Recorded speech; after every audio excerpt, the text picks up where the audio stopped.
All right. It's rolling time. It's rolling time. Oh, good grief. It's rolling time. That's still not the one I I want. was sailing on lightning. I saw you first. It's one of my songs I walked through the darkness. on AI. I am the I'm checking out the AI. I saw It's you standing funny. at the wake of the door. My lyrics are so good that it doesn't matter what Talking for. genre you play it in. That's what we're talking for. That's my music. I mean, that's AI, but my songs are good, bro. All right, we're gonna talk about chicken hawks, I though. was sailing the rapture. Listen to that. I saw the dawn. I lost all the holding. I'm not that high.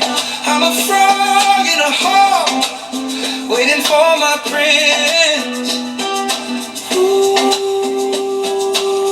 I'm feeling very Karmic X. That's what we're talking for. Yeah, my songs are just good. That's all there is to it. But That's what we're talking for. anyway, hey, that again. That's what we're talking for. Okay, that's enough of that. Let's get back to reality. So here's the deal. I wanted to talk about chicken hawks. You know chicken hawks?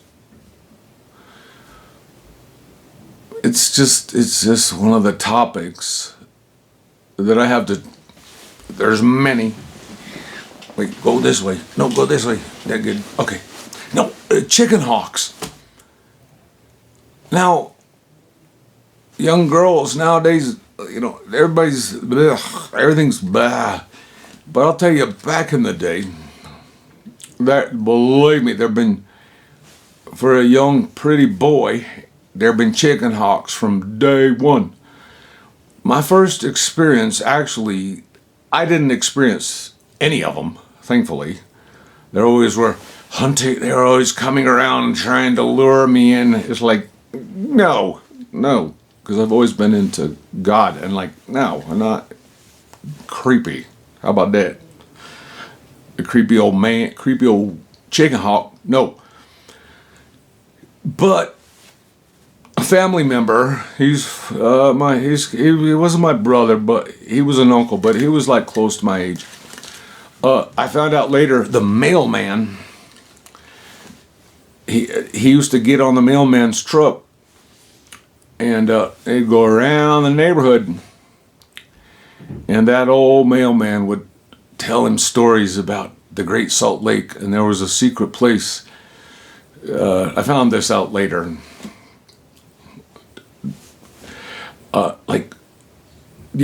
I really can't even put into words what the mailman told my uncle about, and I don't know what went on with that. My first chicken hawk experience, I don't know. There were probably, there was the barber at the Ambassador Club or whatever. My mom would take me to get my hair cut, but I've always liked long hair, and I was a pretty boy. I was, and I've always been a little flamboyant, but I like colors. I like creativity and things. Well, this old guy, what was his name? It was like, he was like Romanian or something, whatever. But it's weird. I'm like getting my hair cut, and I had long hair. We're talking like 5th grade, 6th grade. And in those days, it was like kind of David Cassidy, Farrah Fawcett, and I liked long hair and bright clothes. But when he was cutting my hair, you have your hands on the railings here, like here, that, and then he'd be like, oh, cutting your hair. It's like, I just remember that was kind of weird. I was just kind of like, hey, dude, you're a little bit too pushy right there. Old dude, like a white-haired old dude. That was like 5th grade. And probably then the next one that I remember was I used to walk downtown a lot alone. I just used to like to walk and think talk to God, pray. When Walkmans came in, listen to music. But I also just like to be alone. Well, I was a loner. I'm a loner. I was a loner. So I'd walk downtown, like down the mountain. We lived up on the avenues. You'd walk down into the city on a Sunday, and I don't know what I was walking down there for, to go get a burger or something. I don't know. And this creepy, I don't know. He looked kind of Mexican. I don't know. He had olive skin. Let's say that, in an old station wagon. And I remember the first time I'm just walking along, and I'm starting to get tall, pretty, slanky, whatever. But I'm in a whole different world. This guy pulls up, "Hey, do you need a ride?" I'm like, "No, I'm good." He's like, "Are you sure?" And I'm like, "Yeah, no, I'm fine. I just being myself here." He's like, "Well, I have a modeling agency. You would be," the old modeling agency trick, which I didn't know at the time that was a thing. But it's like, "Hey, no, I run it." But I'm kind of looking at his old station wagon thinking, "Yeah, I don't think so." And he's like, "Well, anyway, if you're interested, I have a modeling agency. You look like you could be a model," which I could have been. I'm like, "Yeah, no." So, oh, good God. I mean, good grief. You guys got to.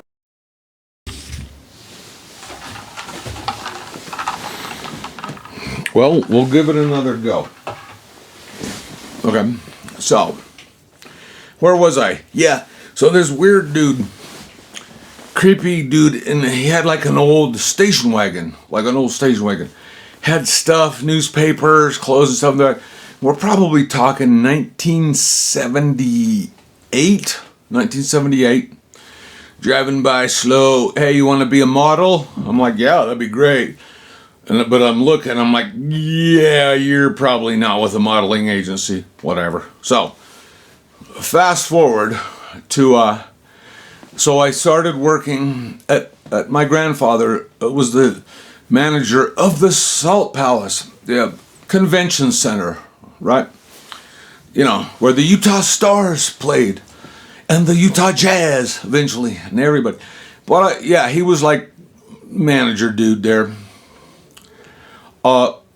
And I started working there, doing various things. And then when I started doing yard work, and by yard work, we're talking about a whole big complex. Like, this took up 4 city blocks, roughly speaking, in Brigham Young block terms. A lot of bushes, a lot of things to cut. You get to drive around in little carts, work with other old dudes that have been there forever. I'm now probably 16, and then, prime of my life. Like, just beautiful, just athletic, whatever. Beautiful young man. I'd be out there like with the brrr, and I'd hear a horn honk. Brrr, brrr. And there comes that knucklehead driving up. And I'm a nice guy. I'm like, "Yeah, what?" Because people would, honk. You'd talk to people. You'd be nice. It's that dude. This is like a couple years later. He's like, "Hey, come here." I walk over. And this is the old days. We did not know there were so many predators, chicken hawks out there. Nobody told me about them. I had to learn the hard way. But I never learned the hard way. I just like, "No, get out of here." And so he like pulls up, "Hey, so, yeah, I've been watching you." So this creep had been driving around watching me, because I would probably have my shirt off, whatever, and I was like kind of like Adonis, athletic, whatever, good-looking young man, let's just say that. And this creeper, he comes over, and he pulls out a Polaroid. He's like, "Yeah, check this out." And before I can look away, he pulls out a Polaroid that obviously was a picture taken in a basement of 2 young fellows, whatever. And I'm like, "Yeah, no, dude." And then, like, "Yeah, I ain't talking to you ever again." Because when you're at that age, you're thinking, people are interested in you. Oh, I have contacts or whatever, I'm an aspiring artist, musician, not a model, but could have been. I'm like, yeah, no. Okay, so there's that dude. And I'd see his car around, and I'm like, no, get out of here. So there was that cat. And then another day, another time, we're talking about chicken hawks, right? Okay. Trust me. They exist. I was probably, I don't know, about maybe 17. I used to like to go downtown, probably looking for records or clothes or something, tapes, cassette tapes, music, clothes, and just like to be alone and would walk around the city. I like the city. It'll walk around the city. And I went to the Scone Cutter, which was a big deal in Central Zion, New Zion, Salt Lake City. And I'd like to go get some food because I was a working man. I was a working man since 13. Like work, make my own money, working. So I had my own money. And I want to go eat a scone. They were amazing. They were these big scones, buttery scones with honey butter and I would just I like to just sit alone, eat some food. And there's this is a totally different dude, another different type of chicken hawk. He's like this other dude and this kid. It looked like a father and son. I mean, it looked like it. And they're over there, and I'm just eating my food, I'm just eating my food, my scone. I got and it was like maybe $2, $2.50. Super good, really good. Just in a little off Main Street. Just go in there. I'm gonna get that scone. I'm gonna go find a Merlin robe or something, or maybe I need a fedora. I don't know. And I'm probably like, I don't know, at that point, maybe 15. I think, yeah, it was before I was driving. So like 14, 15. Well, I'm getting the dates wrong. Doesn't matter. It's about roughly around a little bit later. And this dude these guys are at this table behind me, and they're like the old dude. And it's like Stuttering John. Maybe you don't know who that is, but some kind of little pudgy old dude, and then like this young kid. And they're sitting there like, hey, we're going to the movies. Do you want to come to the movies with us? And I'm like, yeah, no. I mean, we'll just go to the movies. And I'm like, no. I shut them down. In those days, people weren't as aggressive as they are now. I'm just like, no, I'm just trying to eat my scone here. And he's like, no, me and my son like to go to the movies together, and it'd be great if you came along. So another chicken hawk. The other one, there's several. It's like nonstop. Not nonstop, but here and there, the biggie. Well, let's take a break. Let's see. We're gonna edit this and go see what's up. Hey, don't worry about it. Everybody settle down over there. Let's see what they got. Let's see what this guy's up to. Does this even work? Oh, here's this is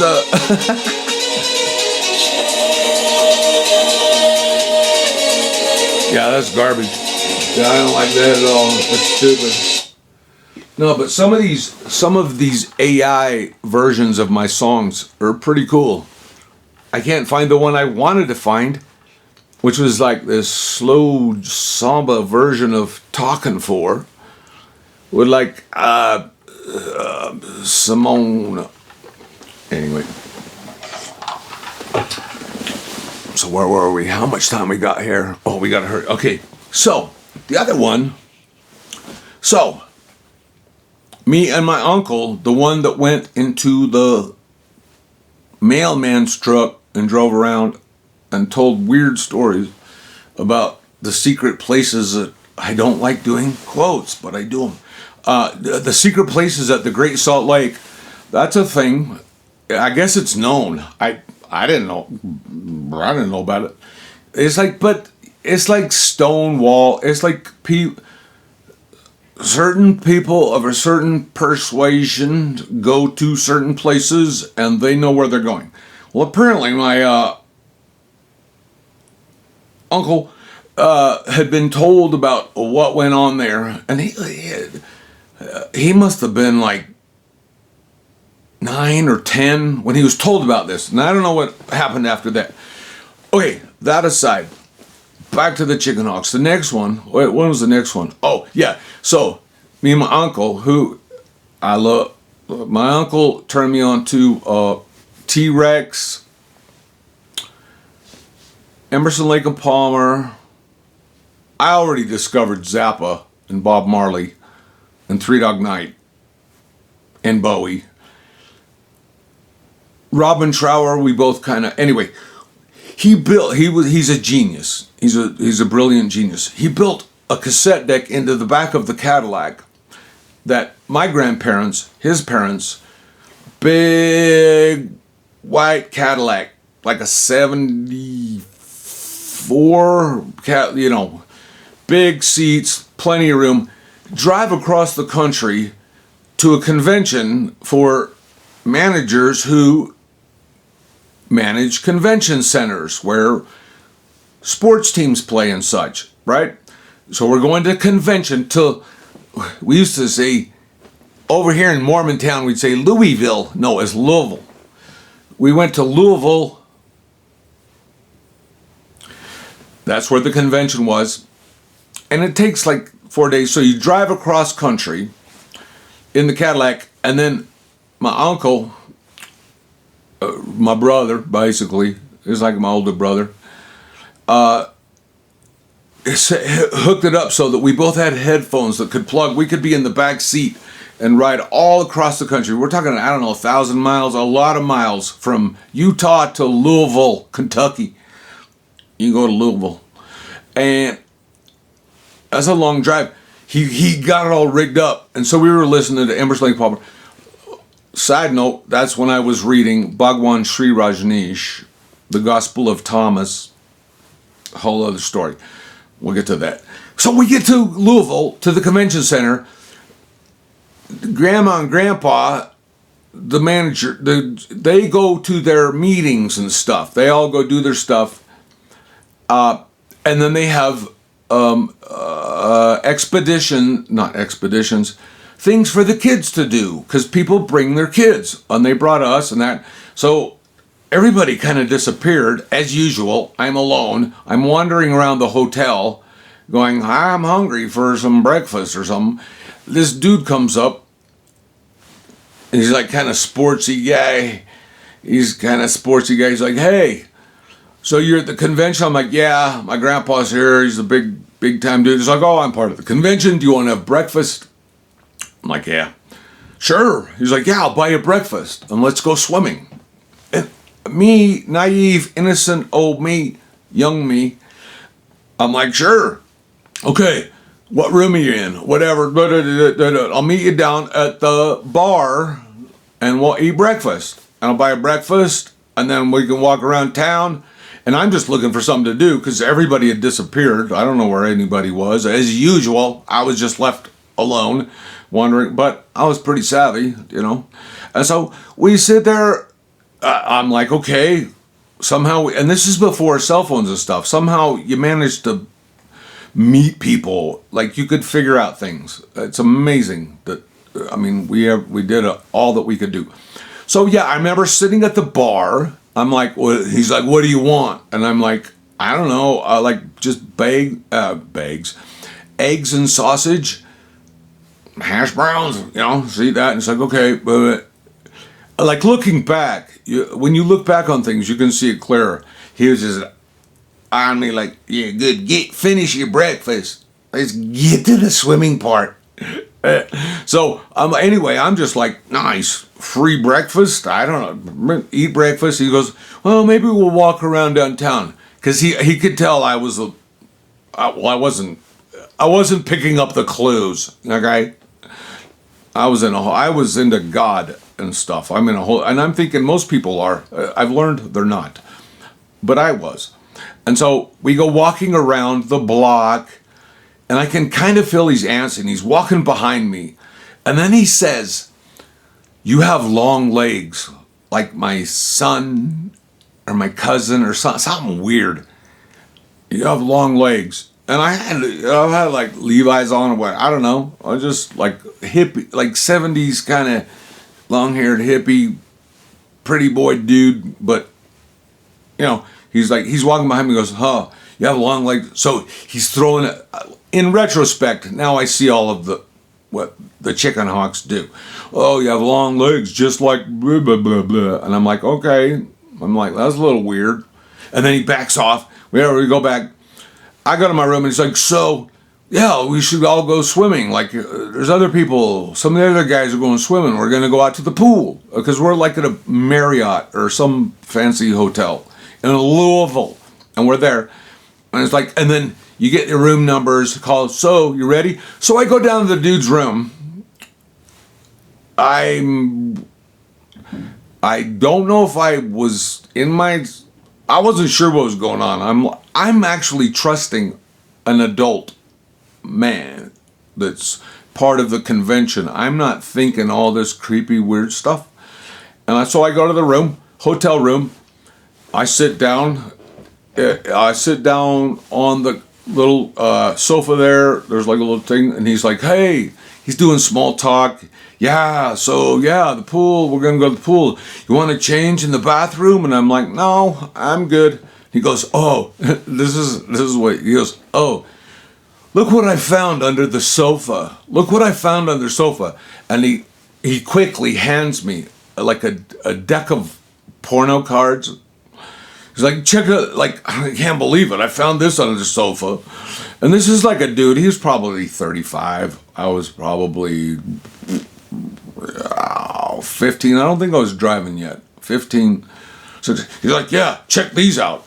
I took one look at him, set him down on the table and went, "Yeah, that's weird." And he's like, "I know, isn't that weird?" He's like, and so he goes off into the bathroom, is like changing. He's like, "So you can change in here?" And I'm like, "Yeah, I'm good."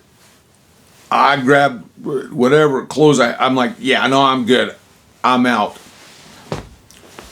So and I was out. Oh, and the next night, they had scheduled things for the kids at the convention. A bowling night. It was the first time that I'd actually drunk a beer. I don't know how I got it, but I drink like a beer, and we were